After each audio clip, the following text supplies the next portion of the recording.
सब एक हो जाओ, आजादी का दीप जलाओ। जो इतिहास से सबक नहीं सीखते उसे इतिहास सबक सिखा देता है।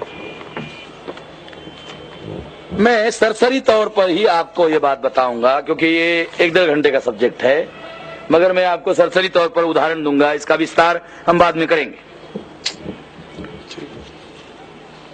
पुष्यमित्र शुंग नाम के ब्राह्मण ने मौर्य साम्राज्य का खात्मा करने के लिए बृहद्रथ की हत्या की उदाहरण हमारे सामने है। शिवाजी महाराज को कोकनस्थ ब्राह्मणों ने जहर देकर मारा।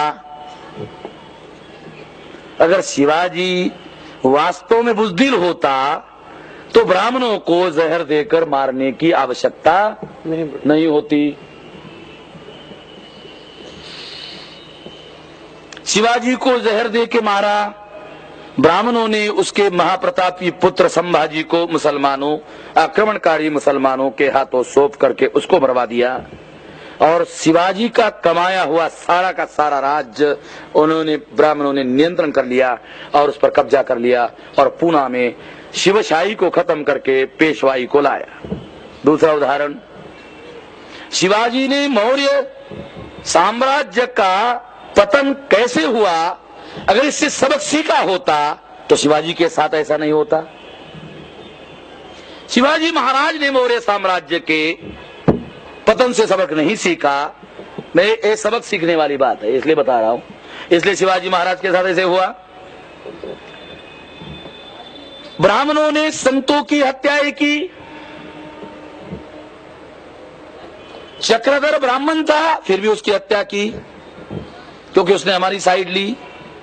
ज्ञानेश्वर ब्राह्मण था, उसको जमीन में जिंदा ब्राह्मणों ने गाड़ा और कहा उसने समाधि ली। तुकाराम कुर्मी था, संत था और महाराष्ट्र का कबीर माना जाता है, उसकी ब्राह्मणों ने हत्या की। चोखा मिला अछूत था, उसकी ब्राह्मणों ने हत्या की। रविदास की ब्राह्मणों ने हत्या की। कबीर की हत्या करने का प्रयास किया। ऐसी बहुत सारी बातें हैं। ये इतिहास हमारे सामने है, इससे हमको सबक सीखना चाहिए। इसके बाद में कहते हैं बाबा साहब अम्बेडकर के साथ भी ऐसे ही धोखा हुआ। बाबा साहब अम्बेडकर के साथ में धोखा कैसे हुआ, इसके बारे में एक जानकारी, एक नई इंफॉर्मेशन हमारे पास आई है। बाबा साहब अम्बेडकर का जब डेथ हुआ तो डेथ बॉडी एरोप्लेन से बॉम्बे ले जाई गई। तो एरोप्लेन से डेड बॉडी उतरने के बाद में माई साहब, जिसको लोग माई साहब कहते हैं, दादा साहब गायकवाड़, वामनराव गोडबोले, ऐसे 4-5 लोग जो है वो एम्बेसडर में बैठे और वो डेड बॉडी ले जा रहे थे।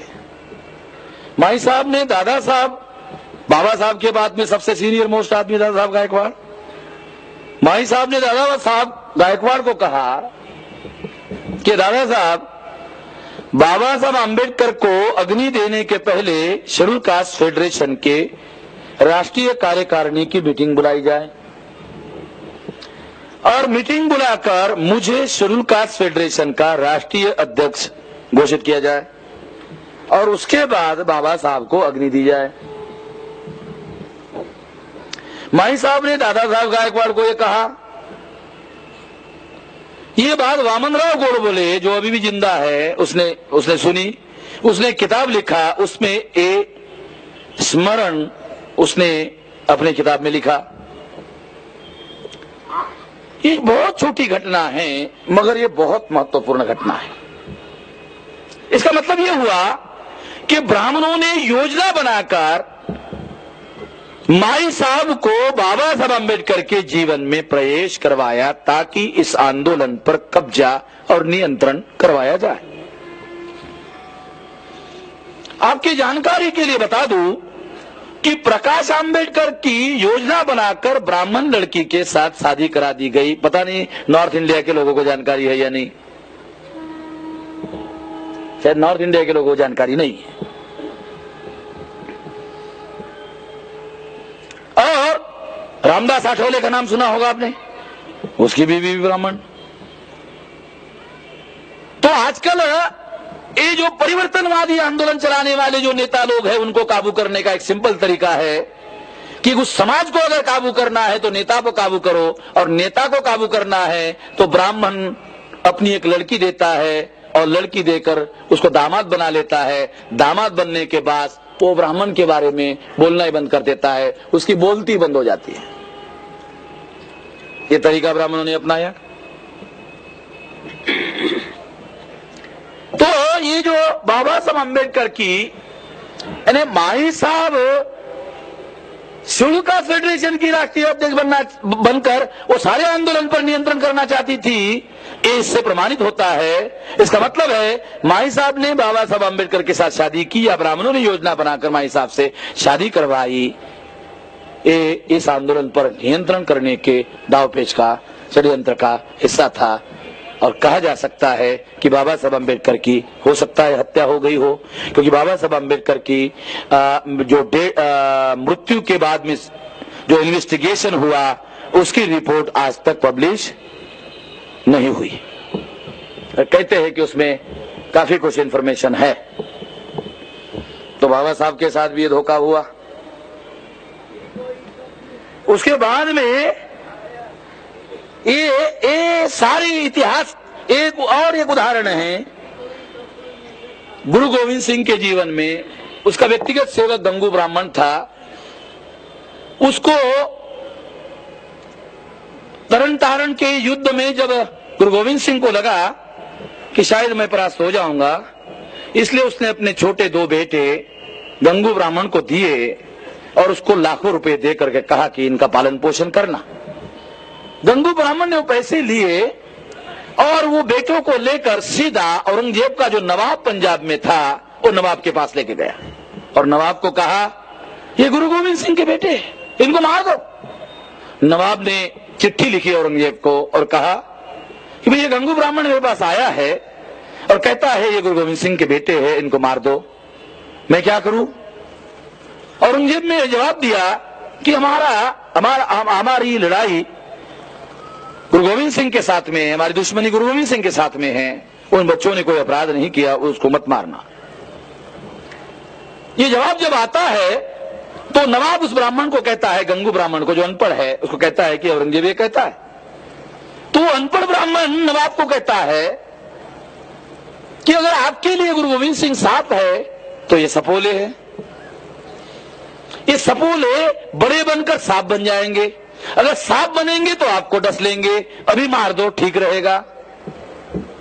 दूसरी चिट्ठी नवाब भेजता है कि वो ऐसा बोल रहा है, क्या करूं? ये कहने के बाद औरंगजेब नवाब को आदेश देता है मार दो। एक अनपढ़ ब्राह्मण किस तरह से अपने जातीय वर्चस्व की बात को समझता है, जानता है, मरवा दिया। गुरु गोविंद सिंह के साथ में घटित घटना भी हमारे सामने सबक सीखने के लिए है। ये सारे इतिहास के उदाहरणों को अगर ध्यान में रखा जाए तो उत्तर प्रदेश में जो अभियान चल रहा है, हाथी नहीं गणेश है, ब्रह्मा विष्णु महेश है।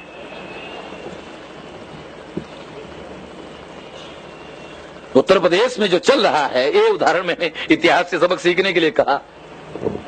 हम तो इतिहास से सबक सीखने की बात कह रहे हैं, न केवल कह रहे हैं बल्कि हम लोग उस पर अमल करने का प्रयास कर रहे हैं। मगर उत्तर प्रदेश के लोगों को आगाह करने के लिए, उनको सतर्क करने के लिए मैं ये बता रहा हूं कि हाथी नहीं गणेश है, ब्रह्मा विष्णु महेश है।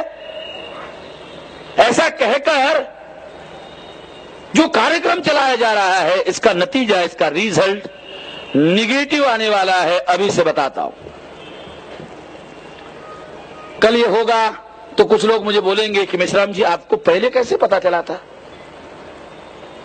आपको इतने पहले कैसे पता चला कि ऐसा होने वाला है? सिंपल बात है, जो इतिहास से सबक सीखते हैं उनको पता चलता है। जो इतिहास से सबक नहीं सीखते हैं उनको कुछ पता नहीं चलता है। ये इतिहास है। बाबा साहब अम्बेडकर कहते हैं कि अगर आप अपना भविष्य निर्माण करना चाहते हो तो आपको इतिहास मालूम होना चाहिए। और इतिहास काय के लिए मालूम होना चाहिए? कोई इतिहास मनोरंजन का विषय है? नहीं। काय के लिए मालूम होना चाहिए? सबक सीखने के लिए इतिहास मालूम होना